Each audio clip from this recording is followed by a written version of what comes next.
Hello दोस्तों, subject board में आपका स्वागत है। तो दोस्तों आज हम बात करने वाले हैं हाफ ईयरली सैम्पल पेपर की। हाफ ईयरली सैम्पल पेपर है ना, जो आपके इस साल होने वाले हैं ना क्लास 7 के लिए, और सब्जेक्ट है साइंस।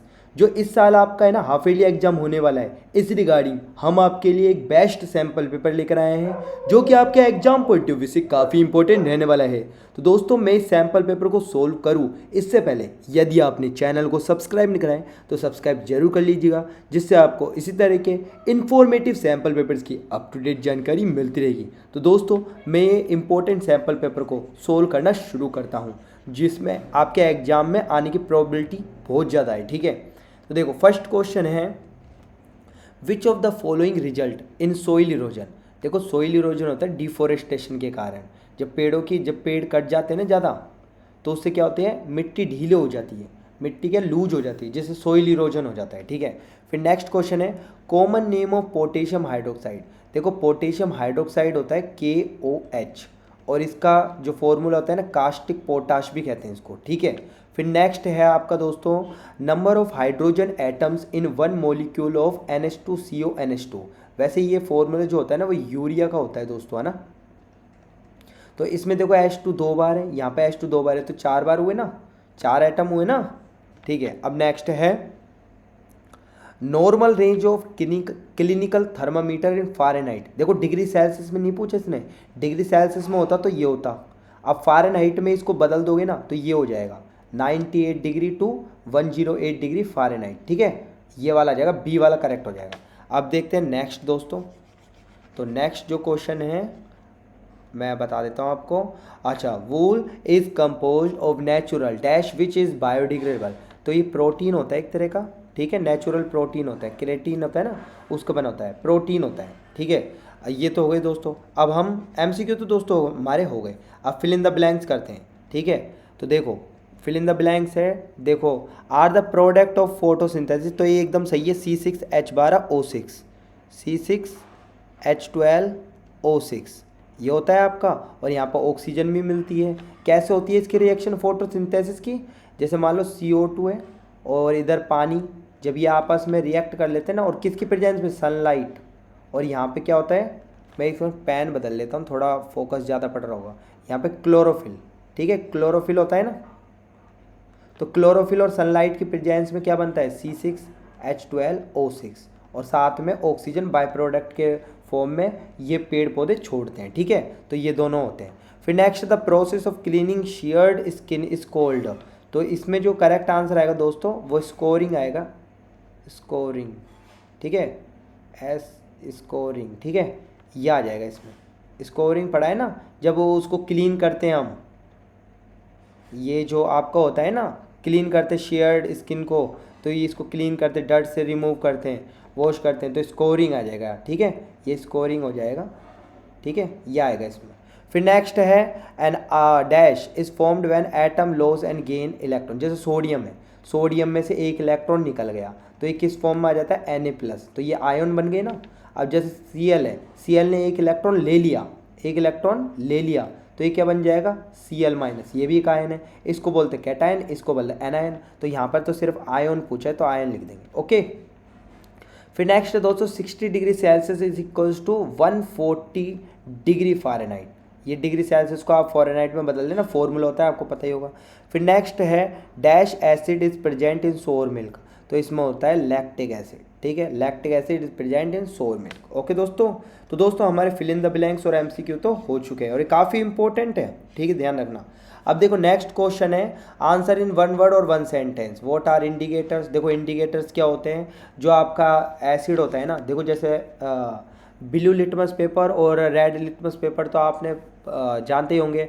जो एसिड होता है ना, एसिड में अगर ब्लू लिटमस पेपर लाते हैं ना, तो वो ब्लू को किस में कर देता है, कन्वर्ट, रेड में। और बेस होता है ना, बेस में क्या होता है, रेड लिटमस पेपर को किस में कन्वर्ट कर देता है, ब्लू में। ऐसे कुछ इंडिकेटर होते हैं, इंडिकेटर क्या करते हैं, चेंज बताते हैं कि क्या सब्सटेंस का जो केमिकल नेचर है ना वो कैसा है। ठीक है। अब इसमें नेचुरल इंडिकेटर भी आते हैं, आर्टिफिशियल भी आते हैं, ठीक है। अभी इसका मैं आंसर एक एक लाइन में सारे आपको दूसरी पीडीएफ में ले जाके बता दूंगा, ठीक है। केमिकल नेचर क्या है उसका, नेचुरल भी होते हैं और आर्टिफिशियल भी होते हैं। फिर write the chemical formula of sulphuric acid H2SO4। Define conduction, conduction क्या होता है, atom to atom heat transfer होता है। फिर व्हाट इज सेरिकल्चर, सिल्क से रिलेटेड होता है। Right the association of lichen. फिर write the normal human body temperature 37 degree Celsius वगैरह। फिर आयरन क्या होता है, Fe होता है। अभी इन ये देखो, ये सारे क्वेश्चन देख लो, ये सारे क्वेश्चनों के मैं ना आपको दूसरी पीडीएफ में ले चलता हूँ डायरेक्ट। अब मैं जल्दी जल्दी बताऊंगा, आपको समझ में नहीं आया क्या मतलब, दूसरी पीडीएफ में डायरेक्ट आंसर बता देता हूँ, ठीक है। देखो यहाँ पर हम पहुँच गए। व्हाट आर इंडिकेटर, यहाँ पर आप बता देंगे इंडिकेटर में, देखो यहाँ पे साफ साफ आंसर लिख रहा है, स्क्रीनशॉट ले लेना। Indicator are substance that change colour in the presence of an acid और बेस। एसिड के केस में क्या होता है, ब्लू लिटमस को किस में चेंज करता है, रेड में, ओके। और बेस के केस में क्या करता है, रेड लिटमस को किस में करता है, ब्लू में, ओके। और नेचुरल इंडिकेटर भी होते हैं, ठीक है, जैसे मेथेनोइक एसिड, ठीक है, ये होता है ना आपका मिथाइल ऑरेंज, ठीक है, इस तरह से। Which acid is present in bee sting, formic acid, इसका दूसरा नाम मेथेनोइक एसिड भी होता है, ठीक है। अच्छा, फिर नेक्स्ट है right the chemical formula sulphuric acid H2SO4। Define conduction is the process of heat transfer through direct contact between molecules या एटम बाय एटम, ठीक है। What is sericulture? Sericulture is the production of silk by rearing silkworm. Okay. फिर write the association of lichen. Lichen is the symbiotic association between fungi and algae. Okay. What is the normal human body temperature? Celsius, Fahrenheit. 37 तो Fahrenheit, sorry, 37 तो degree Celsius में होता है और Fahrenheit में 98.6 degree, ठीक है। Right the symbol of iron का Fe, क्लोरीन का Cl। Which soil is use for pottery and making brick, तो इसमें आ जाएगा क्ले सॉइल, ठीक है। Name the base which doctor recommends when you over, ठीक है, और सफ़र फ्रॉम इंडाइजेशन, ये हटा लेना, सफ़र फ्रॉम इंडाइजेशन। तो इसमें क्या होता है, सोडियम बाइकार्बोनेट दिया जाता है उसको, बेकिंग सोडा, क्यों, जब इंडाइजेशन होता है ना तब क्या होता है, एसिडिटी बढ़ जाती है हमारे शरीर में, ठीक है, पेट में क्या बढ़ जाती है, एसिडिटी बढ़ जाती है। तो उसको ओवरकम करने के लिए ना बेस दिया जाता है, क्या दिया जाता है, बेस। ये एक तरह का बेस, ये सोडियम बाइकार्बोनेट, जब ये दोनों मिल जाते हैं ना तो न्यूट्रलाइजेशन रिएक्शन हो जाती है और सोल्ट प्लस वाटर बन जाता है, जिससे वो न्यूट्रल हो जाता है और वो मतलब जो जिसको होता है ना इंडाइजेशन, वो रिलैक्स हो जाता है फिर, ठीक है। तो ये तो दोस्तों हमारे हो गए, ठीक है। अब बात करते हैं, ये जो क्वेश्चन मैं आपको दिखा देता हूँ जिससे आपको आइडिया हो जाए, ठीक है। अब देखो यहाँ पर है, देखो 21 से 25 तक मैं क्वेश्चन के आंसर आपको बता रहा हूँ, यहाँ पर आप इसको देख लीजिएगा, ठीक है, इसका स्क्रीनशॉट ले लीजिएगा। इस तरह से क्वेश्चन है 25, ठीक है। और ये आगे वाले क्वेश्चन है वो अभी हम देख लेंगे, 25 तक देख लीजिए आप, ठीक है।